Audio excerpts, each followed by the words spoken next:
tengok pesta yang lawan but panjang.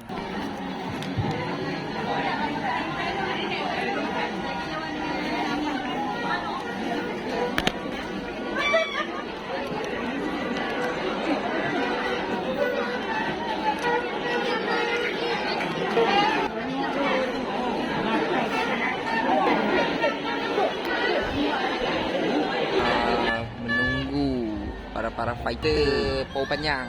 Tu Poh Panjang. Tu dayung dia. Semua dalam 15 kampung. Satu kampung tarik diri. Jadi kita tengok tu geng Ultra. Geng para penyokong tim masing-masing. Kampung Tandiap. Perkampungan ni macam dalam ayam. Bawah bila ayam pasang semua akan ada ayam. Inilah beginilah suasana dah. Pesta air.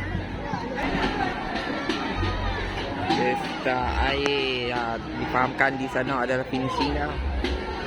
Tu pula hujung Tanjung banner. Ini adalah salah satu peserta hujung Tanjung.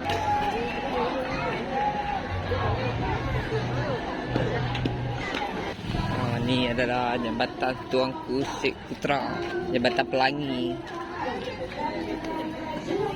Ni ada orang jual macam-macam ni. Kita naik atas.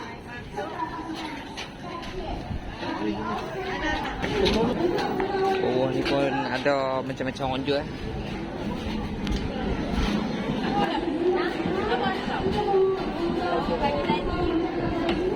Suasana di atas jabatan, banyak penyokong-penyokong tim mereka, kampung-kampung mereka.